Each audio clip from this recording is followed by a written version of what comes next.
सर्वांना हार्दिक शुभेच्छा. अरे महाराष्ट्राचा जो इतिहास लिहिला तो कुणी येणे गेलेले नव्हे, तर महाराष्ट्राचा इतिहास लिहिला तो हिरव्या पिवळ्या शाहीने, तलवारीच्या खणखणाटीनं, घोड्यांच्या टापानं आणि शाहिऱ्याच्या डपानं. आणि हा जो इतिहास घडला तो छत्रपती शिवाजी महाराजांनी. छत्रपती शिवरायाला, रयतेच्या राजाला माझा मानाचा मुजरा, माझा मानाचा मुजरा. अरे बंदुकीच्या जोरावर आणि हंटाच्या धाकावर, बंदुकीच्या जोरावर आणि हंटाच्या धाकावर मी अनेक वाघांना माणसाप्रमाणे जगायला शिकवणारी माणसं बघितली, परंतु बंदुकीच्या जोराशिवाय आणि हंटाच्या धाकाशिवाय तिथल्याच माणसांना वाघाप्रमाणे जगायला शिकवणारा मी एकच वाघ बघितला, ते म्हणजे छत्रपती शिवाजी महाराज. अरे आज आपण ज्या महाराष्ट्रामध्ये राहतो तो महाराष्ट्र म्हणजे काय? शिवरायांच्या विचारांचा, जिजाऊच्या संस्कारांचा आणि शंभूच्या पराक्रमाचा साक्षीदार म्हणजे हा माझा महाराष्ट्र.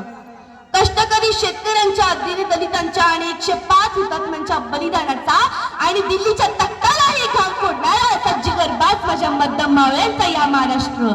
आणि याच महाराष्ट्राच्या मातीत 19 फेब्रुवारी 1630 रोजी एका रत्नाचा जन्म झाला आणि ते रत्न म्हणजे छत्रपती शिवाजी महाराज.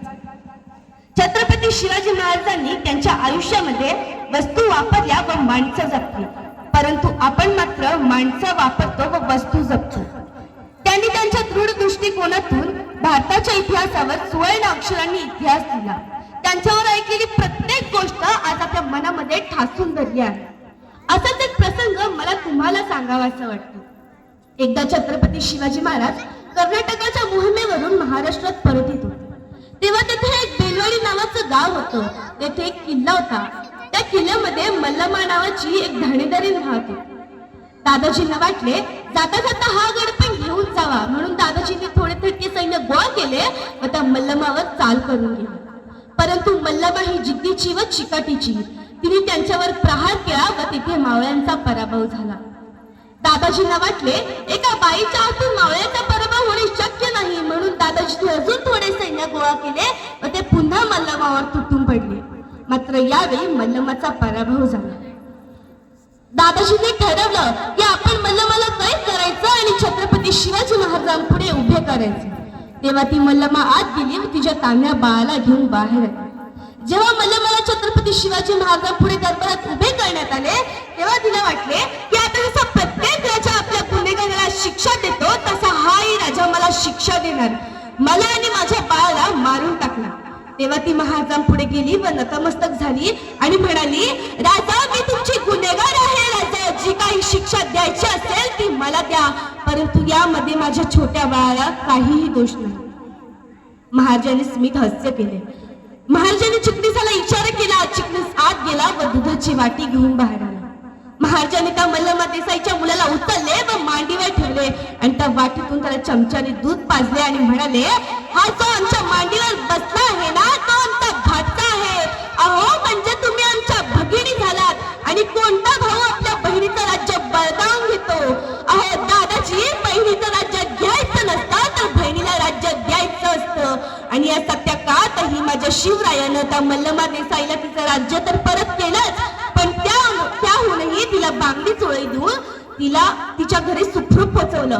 म्हणून मला हे नक्की म्हणायचं वाटते की जे छत्रपती शिवाजी महाराजांनी केले ते जगाने कधीच केले नाही आणि जे जगाने केले ते छत्रपती शिवाजी महाराजांनी कधीच केले नाही. म्हणून तर जगाला छत्रपती शिवाजी महाराजांपुढे झुकावे लागले. अरे या महाराष्ट्रामध्ये असे दोनच राजे होऊन गेले जे जाता जाता इतिहासाच्या पानावर आपले नाव कोरून गेले. छत्रपती संभाजी महाराजांनी एक नाही, दोन नाही, तब्बल 40 दिवस अत्याचार सहन केला. अरे बोपोट सोलावं असं संभाजी महाराजांचं कापड सोललं होतं. कुणीतरी यायचं गुडघ्याच्या वाट्या काढून न्यायचं, कुणीतरी यायचं हातापायाची नखं चाटायचं, अरे कुणीतरी यायचं तलवारीच्या पात्याने मांसाचे लगदे कापून कुत्र्या गिधाडांना खाऊ घालायचं. अरे जर कुणी बघितलं असतं तर वाटलं नसतं मराठ्यांचा छत्रपती आहे. अरे भूतासारखी अवस्था झाली तरी आणि एवढं सगळं होऊन सुद्धा सज्ज सोसत राहिला, सहन करत राहिला. का? आपण शिवछत्रपतींचे पुत्र आहोत. या अस्मितेसाठी, स्वराज्यासाठी, राष्ट्रधर्मासाठी सहन करत राहिला. ना हात उरले होते, ना कान उरले होते, ना डोळे उरले होते, ना पाय उरले होते. त्या स्तंभाला गळ्याला बांधलेला माझा संभाजी राजा अभिमानाने स्वाभिमानाने या मातृभूमीसाठी समर्पण व्हायला तयार होता.